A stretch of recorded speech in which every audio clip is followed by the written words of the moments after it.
रीढ़ की हड्डी का जो तिकोनी हड्डी है उससे थोड़ा आगे है। इन दोनों जगहों पर आपको ध्यान देना है। बीच के रास्ते जब आप बार बार उसी रास्ते पर करते जाएंगे, सांस छोड़ते समय यहाँ ध्यान, सांस भरते समय आपका मूलाधार चक्र पर ध्यान, तो आप देखेंगे वो चैनल्स, जो रास्ते के चैनल्स हैं वो खुलेंगे। कभी ऐसा होगा जो नहीं खुला होगा, वो जगह से आप देखिएगा वो सांस आपकी जैसे डाइवर्ट हो जाएगी, क्योंकि वो कहीं ना कहीं आपके कोई एक्सपीरियंस जुड़ा हुआ है। हो सकता है कोई ख़राब एक्सपीरियंस हो, तो वो ट्रॉमा के रूप में आपका शरीर स्टोर करता है, तो वो वहाँ से डर के निकलेगा। जिस तरह अगर हम खाना खा रहे हैं और एक तरफ दर्द है दांत में, तो आप इसी तरफ से खाना खाएंगे, इस तरफ खाने को ले जाते हुए आप डरेंगे। ठीक उसी तरह हमारे शरीर में ये होगा। अब आप समझिए हमने करना क्या है। हमारा जो लेफ्ट है और एक राइट है, हाँ, दाएं, दो नाड़ियाँ ये हैं।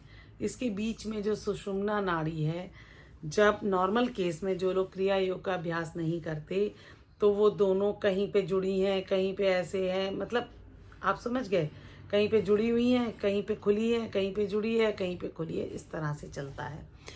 तो जब हम इसका अभ्यास करते हैं तो ये जो बीच वाली नाड़ी है वो पूरी तरह से बीच में उन दोनों को, जहाँ पे ब्लॉकेज है उसको हटा के उसके बीच में एक बिल्कुल सही, मतलब क्लियर रास्ता बन जाता है। ये कैसे होता है? जब आप सांस का अभ्यास करते हैं। तो सांस का जब अभ्यास करेंगे टाइम लगेगा, फिर उसके बाद आप जब सांस छोड़ने के बाद आप देखेंगे कुछ सेकंड के लिए जो आपका ब्लैंक वाला समय होता है, तब आप उस पर ध्यान दीजिए। अपनी पूरी रीढ़ की हड्डी और यहाँ से लेके पूरी रीढ़ की हड्डी पर ध्यान दीजिए।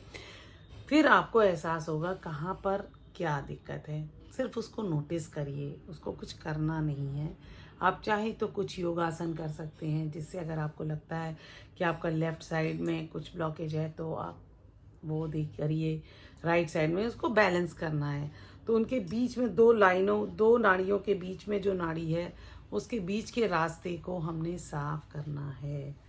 हाँ, तो वो जब हम साफ कर लेते हैं तो हम सेंटर में रहना सीख जाते हैं।